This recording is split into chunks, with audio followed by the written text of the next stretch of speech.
pretty excited to be here because this is my first time performing here. Hopefully this goes like my first time having sex, where I finish early and I make you laugh. Maybe I'll cry less.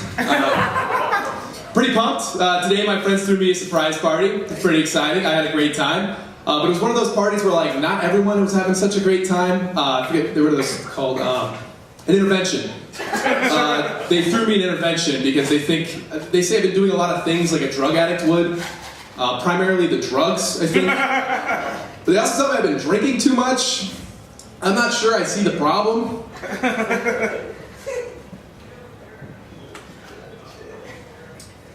Cirrhosis is fine.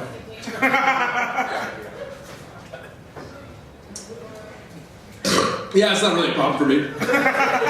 I'm doing okay.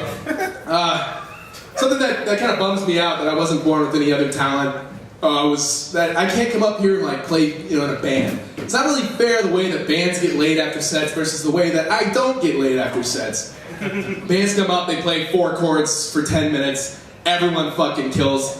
Girl comes up afterwards, oh my god, you're so talented, and you just taste how wet she is. Oh, that sound of the speakers. It sounds like I'm molesting you. I wish my uncle had used speakers. But yeah, it's a lot harder for comedians. It's a lot harder for us to get laid after sets. A girl will come up after me, or to me after the show, and she'll be like, wow, you're really funny. Fucking dust and coming out. Like, you make a really good friend, is basically what they're trying to tell me. It's like, okay. So I've been sticking mainly to Craigslist. I think that's where I'll finally find, the dream of my life. Like, have you seen some of these posts on here, like the misconnections? There's like people that this is the last line of pussying out.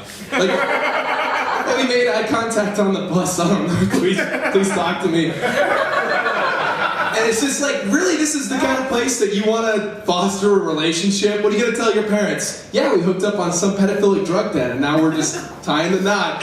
Figure that's the way to go. I actually found one. I did not post this. I may have responded to it, but I did not post this. I found this one the other day. Probably my favorite. Quote, as I followed behind you walking on campus, I was mesmerized by your perfectly round, curvy butt, flexing and relaxing with every step that you took. I had to increase my pace so I could follow closer. You were wearing a thong with a thick waistband. Thinking of your sexy body gave me quite a noticeable bulge in my dress pants, which was a tad bit embarrassing while it lasted. If only you knew what I'd do to you, girl. Winky face. Boy! Really? That's what we're going with? Like, if you're gonna be that fucking creepy, why not just mail her a foot from one of the girls you keep in your freezer? Jesus! Like, this seems like the kind of guy that'll, like, take a lock of your hair off on the bus and, like, paint his nails at home and just... Okay, I can kind of see why it's so hard for me to get laid after sets. But, I don't think I'd make a great dad. Not because I hang out on Craigslist. Instead of Oregon Trail has taught me anything, I feel like all my kids are going to die of dysentery. Like, I figure I'll run the wagon, at full pace so that they have less chance to get sick. That makes sense. But then they start breaking their bones. They're brittle because they're not getting fed enough. Like, bare bones isn't enough. Maybe if you helped me fucking carry some of the buffalo in, then we wouldn't have this problem. You'd be able to eat a little bit more. But no, they sit and wait and let me fucking hunt by myself. And I hunt a lot, not just for food, because I don't really care about my family that much. I hunt to relieve stress, because I fucking shit like Sally gets cholera 3 days out of Independence, Missouri. We just left. Somehow she's already sick. Like, this is the same family that can't wade through 4 feet of water without losing half the food and 2 oxen. This is some bullshit. So I shoot a lot, I'm out there relieving stress. I've killed so many animals that I'm probably the one that killed Bambi's mom. It gets pretty sick sometimes. I know you're thinking, well, Max, how can you afford all these bullets? Well, obviously, I'm the banker. Like, I know, the farmer gets a better point multiplier at the end, but the banker has money. We're in America. Money is points. And I don't know, you can argue with me. I've had people argue with me before, and you know what? You can find out what happened to Ezekiel. He dug his own grave.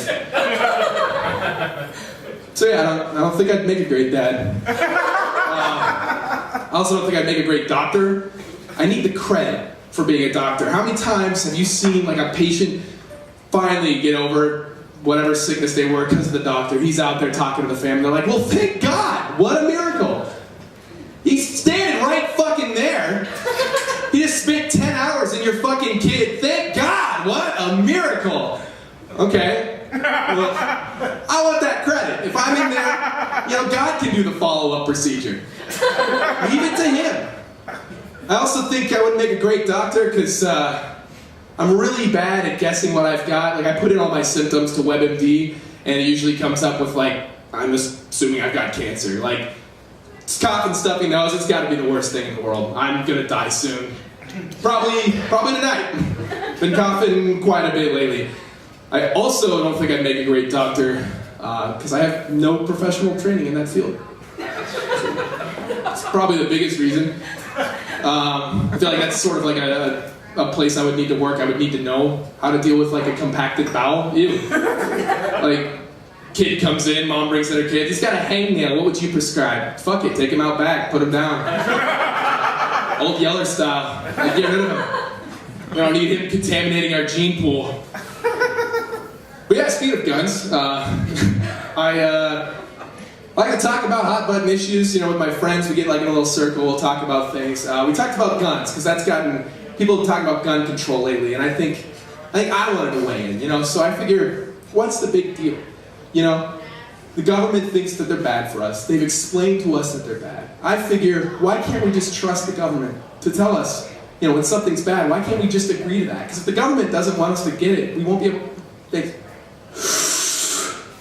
If the government wants to keep something from us, they'll definitely have that ability. Like, these are dangerous and the government thinks so. Clearly, we won't be able to get a hold of things that are bad for us. So, a little bit of gun control maybe isn't that bad. I mean, saying that we don't need gun control is like saying that the government would lie to us, you know? It's like saying that they might say something like, Iraq has weapons of mass destruction. Oh, yeah, that's right. They don't. And there's still people that think that they did. And I want to ask those people, why didn't they use them in the war? Why didn't they bring them out when we were murdering them? Oh, no.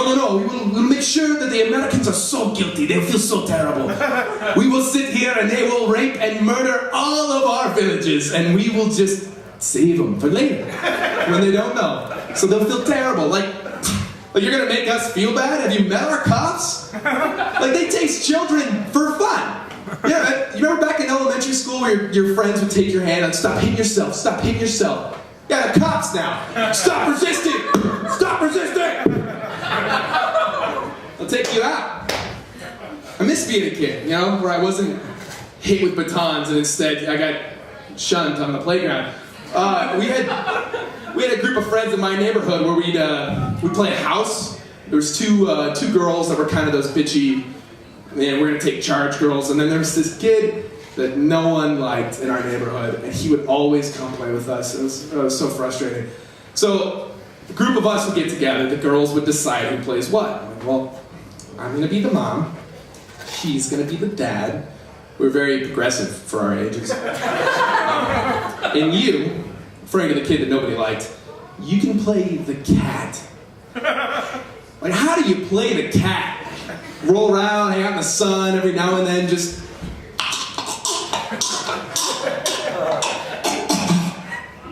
That's how my cat always fucking played. It's fun to wake up on a Saturday morning and step right in that little slop factory.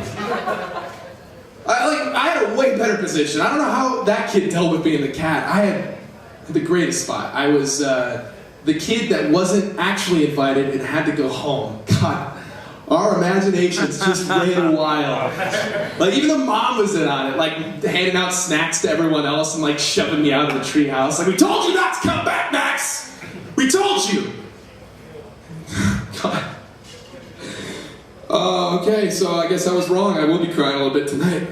Just remembering those memories. I'm going to end this with talking a little bit more about kids. You know, I was talking about back in the day when we were kids, parents used to say, eat up your food. You know, there's kids starving in Africa.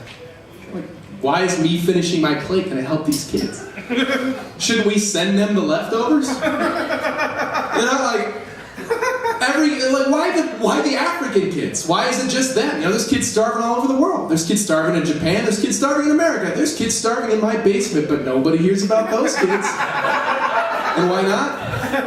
It's because of those commercials. That bearded white dude comes out, for only 75 cents a day, you can save little Timmy's life.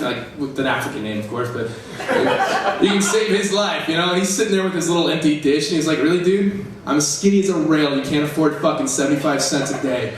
And I'm just like, dude, I just wanted to watch The Simpsons. I'm not here to be, yelled at. And of course, the next commercial that comes on, in the arms of an angel. And those fucking dogs and cats that have been abandoned. They trying to find adopters and nobody will do it. And I don't need to cry watching the fucking Simpsons. All I wanted to do was watch it, but no, I have to come up with some solution, and I think I've got it. We take all these unloved, unwanted, poor animals, and we feed them to the starving kids in Africa. Solved all the problems, right? These kids love them. Little guinea fritters, dog legs, fucking snacking on them all day. That sounds like the life. And you can make a way better commercial that doesn't make me sad every time I see it, and it can be playing something completely different in the background. How about, it's the circle of life? How about that? And all my vegan friends, I guess if you are that uncomfortable with this, then we'll just feed the African kids to the animals. That's... If you're better off with that, I guess we'll do that. That seems to be okay. Thanks, guys, for coming out. Give you back over to Dan.